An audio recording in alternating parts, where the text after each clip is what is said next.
Madhya Pradesh CM Mohan Yadav के विदेश जाते ही आईपीएस कैलाश मकवाना को मध्य प्रदेश का 32वां डीजीपी नियुक्त किया गया। कैलाश मकवाना के डीजीपी नियुक्त होते ही प्रदेश के भ्रष्ट आईपीएस अफसरों के होश उड़ गए। लोकायुक्त संगठन में रहे पदस्थ आईपीएस मकवाना की ईमानदारी की वजह से तबादला कर दिया गया। गृह विभाग ने जारी किया आदेश, 1 दिसंबर को पदभार ग्रहण करेंगे डीजीपी के रूप में आईपी मकवाना। मध्य प्रदेश के आईपीएस कैलाश मकवाना की गिनती तेज तर्रार अफसरों में। डीजीपी की नियुक्ति की प्रक्रिया शुरू होने के कुछ माह पहले ही वरिष्ठ सचिवों ने आईपीएस कैलाश मकवाना का एसीआर दुरुस्त किया था। उज्जैन के निवासी हैं नए डीजीपी कैलाश मकवाना। वर्तमान में पुलिस हाउसिंग कॉरपोरेशन के प्रमुख है मकवाना। इससे पहले स्पेशल डीजी सीआईडी और डीजी लोकायुक्त भी रहे। एमए एनआईटी भोपाल से बीई और आईआईटी दिल्ली से एमटेक किया। अविभाजित एमपी में दुर्ग रायपुर में रह चुकी हैं।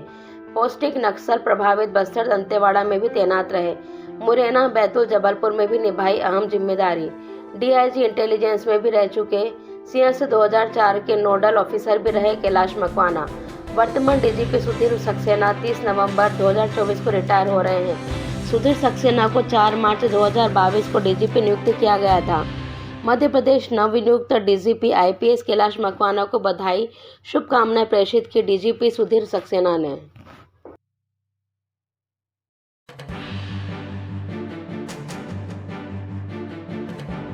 महाराष्ट्र के नतीजों से खुश नहीं राहुल गांधी, कहा चुनाव परिणाम अप्रत्याशित, करेंगे विश्लेषण। महाराष्ट्र विधानसभा चुनाव के नतीजों को लेकर शिवसेना उद्धव गुट के प्रमुख उद्धव ठाकरे निराश नजर आए हैं। उन्होंने कहा कि चुनावी नतीजे पूरी तरह से अप्रत्याशित और समझ से परे हैं। मुझे विश्वास नहीं हो रहा है कि जिस महाराष्ट्र ने कोविड के दौरान परिवार के मुखिया की तरह मेरी बात सुनी थी, वह मेरे साथ इस तरह का व्यवहार करेगा।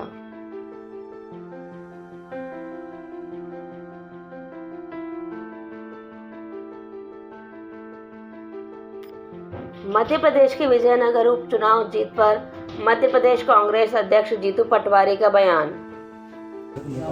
आज विजयपुर की ऐतिहासिक जीत करारा जवाब है भारतीय जनता पार्टी को, उसके आतंक को, उसके प्रशासन को।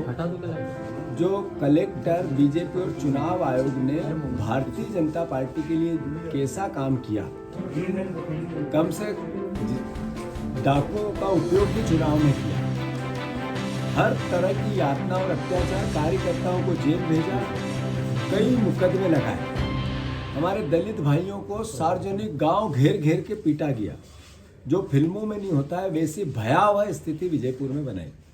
उसके बाद भी विजयपुर की जनता ने बाबा साहब अम्बेडकर के संविधान की रक्षा की, लोकतंत्र की रक्षा की। ये जीत विजयपुर की सबसे प्रथम वो कार्यकर्ता जिसने विजयपुर में काम किया, जेल गए, यातनाएं सही, डरे नहीं, लड़ते रहे।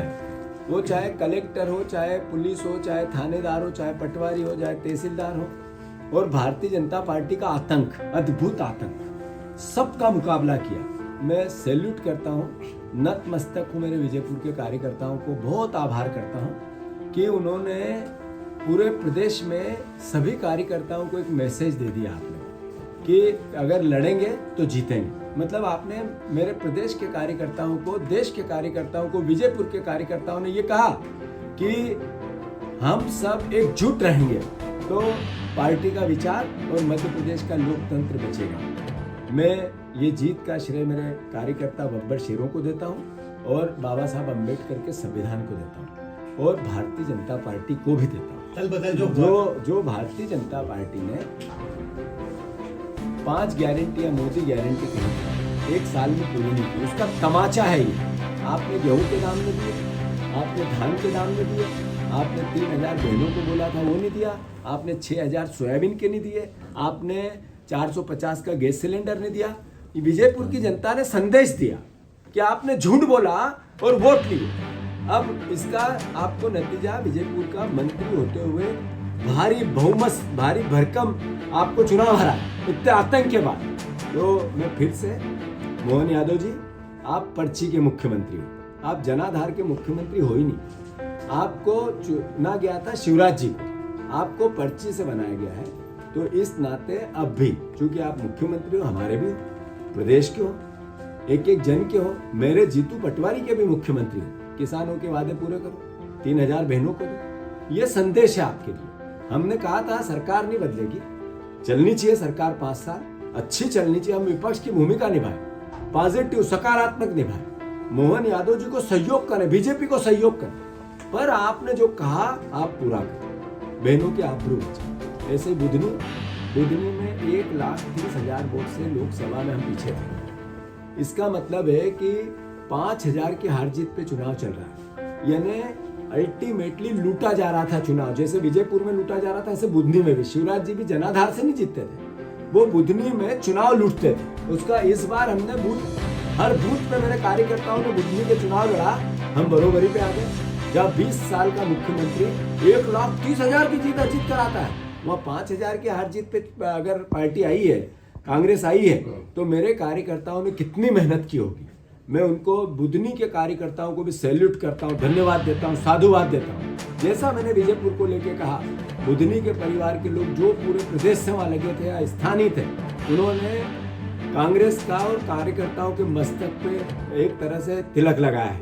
ये तिलक एक दिन मध्य प्रदेश की विधानसभा पे भी आप लोग लगाओगे, ये आपने संजीवनी दी है। मैं फिर से विजयपुर के कार्यकर्ताओं के और बुधनी के कार्यकर्ताओं का बहुत बहुत बहुत आभार व्यक्त करता हूँ, नतमस्तक उनका धन्यवाद देता हूँ। और सभी वरिष्ठ जनों का, सारे हमारे CLP से लेके सारे हमारे बड़े नेता, पूर्व CM, सारे जो PCC के अध्यक्ष हैं, सारे जो भी सीनियर है, उनका सबका मजबूती से, एकजुटता से सहयोग जो मिला, उसी का परिणाम है विजयपुर की जीत। और बुधनी भी जीत के मुहाने पे है। रिकाउंटिंग की मांग बीजेपी ने कर दी। मैं बीजेपी को चुनौती देता हूँ, मुख्यमंत्री शिवराज सिंह अपने मोहन यादव जी को चुनौती देता हूँ, मैं VD शर्मा जी को भी चुनौती देता हूँ। आप विजयपुर में गड़बड़ करके बताओ, आप करोगे, मैं आपका एहसानमंद रहूंगा। आप कांग्रेस के एक एक जन को ये पता है कि विजयपुर की जीत सुनिश्चित हुई है, पूरे देश में ये पता है। अगर गड़बड़ की, जैसा चुनाव में की, तो विजयपुर का कार्यकर्ता लड़ता रहा। अब की तो प्रदेश का कार्यकर्ता, एक एक कार्यकर्ता आपको मुंह तोड़ जवाब देगा, बीजेपी को देगा। और प्रदेश की जनता भी देख रही है, वो भी इनके आतंक से थक चुकी है। उस आतंक का अंत होगा। मैंने कहा अति का अंत होता है, आतंक का अंत करेंगे। विजयपुर में एक गलती करके बताए, एक वोट कम करके बताए, तो मैं मानता हूं, मैं तो स्वागत करूंगा ये VD शर्मा जी कुछ गलती कर दे ऐसी। महाराष्ट्र के नतीजे अनुकूल नहीं रहे कांग्रेस के। मैंने जैसा कहा कि महाराष्ट्र में नरेंद्र मोदी जी ने जिस तरीके की नफरत और घृणा, और एक सीट पे 50 करोड़ रुपया, नफरत की भाषा देश का प्रधानमंत्री माइक पे खड़े होके बोलता है, कटोर बटो, फिर 50 करोड़ का तड़का लगाता है, लाडली बहना को अलग से लालच देता है, और इसी कॉम्बो से जीतने की कोशिश होती है। मध्य प्रदेश इसको भोग रहा है, महाराष्ट्र भी एक दिन भोगेगा।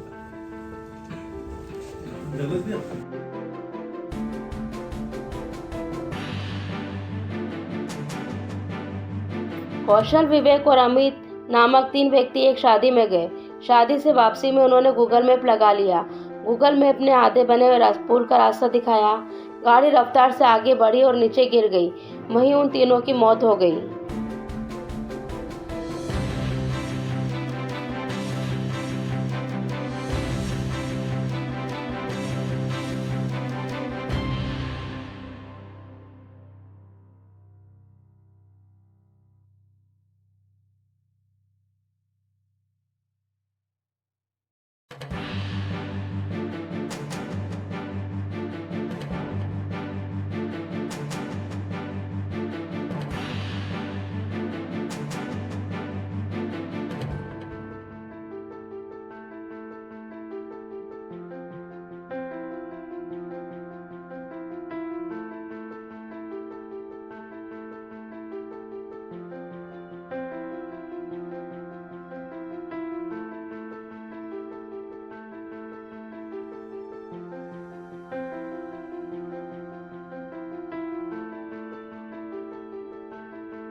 मोदी बोले महाराष्ट्र ने कुर्सी फर्स्टों को नकारा, डंके की चोट पर कहा एक है तो सेफ है, कोई ताकत 370 वापस नहीं ला सकती। मोदी ने कहा महाराष्ट्र देश का छठा राज्य है जिसने भाजपा को लगातार 3 बार जनादेश दिया है। इससे पहले गोवा, गुजरात, छत्तीसगढ़, हरियाणा और मध्य प्रदेश में हम लगातार 3 बार जीत चुके हैं। बिहार में एनडीए को 3 बार से ज़्यादा जनादेश मिला है।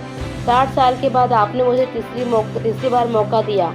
ये जनता का हमारे सुशासन के मॉडल पर विश्वास है और विश्वास को बनाए रखने में हम कोई कोर कसर बाकी नहीं रखेंगे। पीएम मोदी ने महाराष्ट्र की जीत के लिए मतदाताओं का जताया आभार, कहा एकजुट होकर और ऊंची उड़ान भरेंगे। महाराष्ट्र में भाजपा गठबंधन की सरकार 230 सीटें जीती। शिंदे बोले सीएम तीनों पार्टी मिलाकर तय करेगी। फडणवीस ने कहा एक है तो सेफ है। महाराष्ट्र भाजपा की जीत में आरएसएस की भूमिका, प्रचंड जनमत के पीछे व्यापक संपर्क और सहयोगी संगठनों के साथ समन्वय। मैं समंदर हूँ, लौटकर वापस आऊंगा। भाजपा की प्रचंड जीत के बाद वायरल हुआ देवेंद्र फडणवीस का बयान। आज महाराष्ट्र में विकासवाद की जीत हुई, सुशासन की जीत हुई, सच्चे सामाजिक न्याय की विजय हुई और आज महाराष्ट्र में झूठ, छल, फरेब पूरी तरह आ रहा है।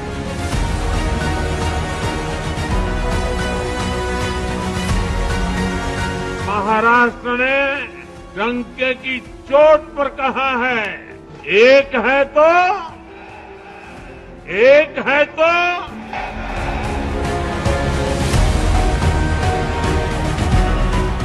एनडीए का ध्येय सिर्फ चुनाव जीतने तक सीमित नहीं है। हमारा ध्येय सिर्फ सरकार बनाने तक सीमित नहीं है, हम देश बनाने के लिए निकले हैं।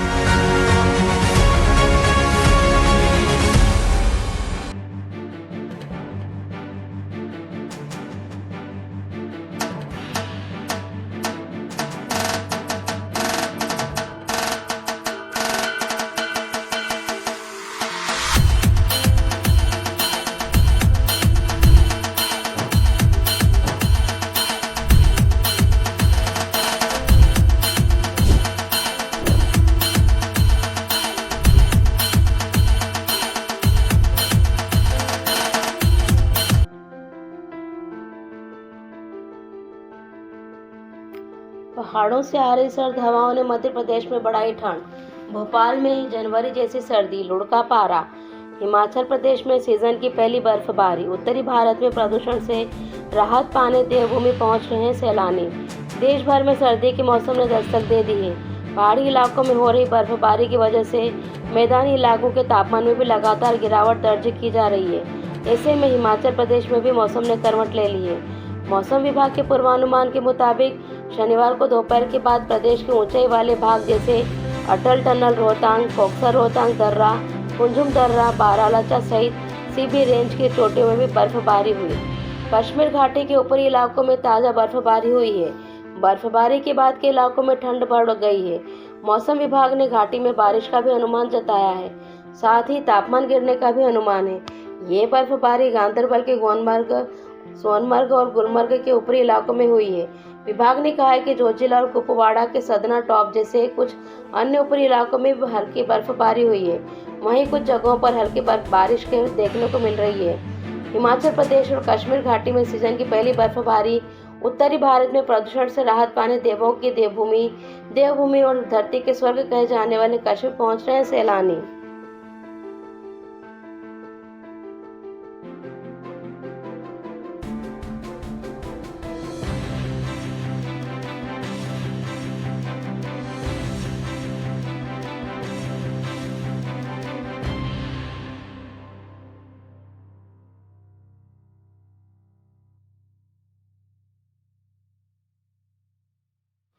धर्म एवं मानवता की रक्षा के लिए अपने प्राण न्यौछावर करने वाले सिखों के 90वें गुरु तेग बहादुर के बलिदान दिवस पर उन्हें कोटि कोटि नमन।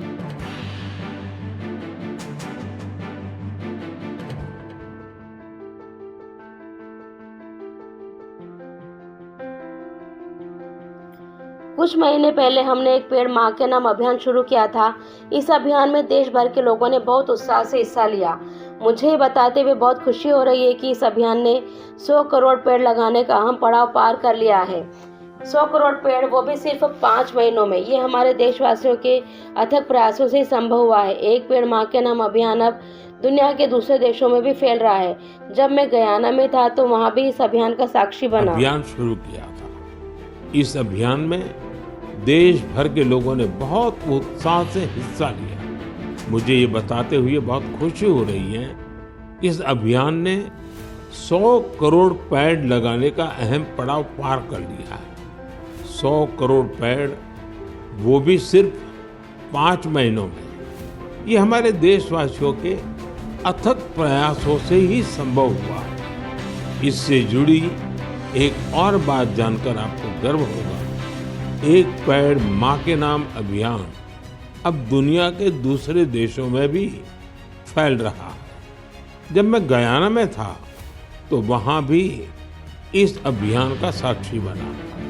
वहां मेरे साथ गयाना के राष्ट्रपति डॉक्टर इरफान अली, उनकी पत्नी की माताजी और परिवार के बाकी सदस्य एक पेड़ मां के नाम अभियान में शामिल हुए।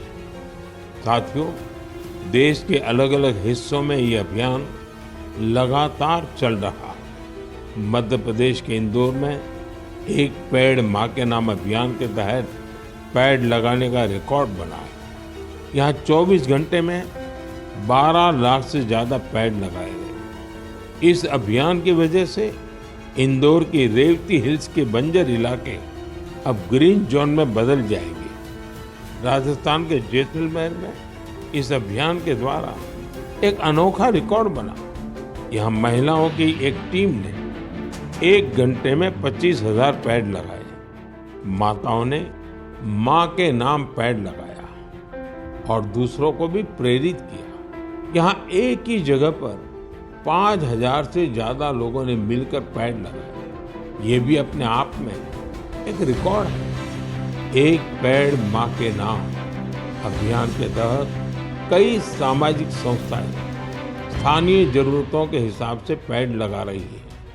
उनका प्रयास है कि जहां पेड़ लगाए जाएं, वहां पर्यावरण के अनुकूल पूरा इकोसिस्टम डेवलप हो। इसलिए ये संस्थाएं कहीं औषधीय पौधे लगा रही हैं, तो कहीं चिड़ियों का बसेरा बनाने के लिए पेड़ लगा रही हैं। बिहार में जीविका सेल्फ हेल्प ग्रुप की महिलाओं ने 75 लाख पेड़ लगाने का अभियान चला रही है। इन महिलाओं का फोकस फल वाले पेड़ों पर है, जिससे आने वाले समय में आय भी की जा सके। साथियों, इस अभियान से जुड़कर कोई भी व्यक्ति अपनी मां के नाम पर पेड़ लगा सकता है। अगर मां साथ है तो उन्हें साथ लेकर आप पेड़ लगा सकते हैं, नहीं तो उनकी तस्वीर साथ में लेकर आप इस अभियान का हिस्सा बन सकते हैं। पेड़ के साथ आप अपनी सेल्फी भी mygov.in पर पोस्ट कर सकते हैं। मां हम सब के लिए जो करती है, हम उनका ऋण कभी नहीं चुका सकते।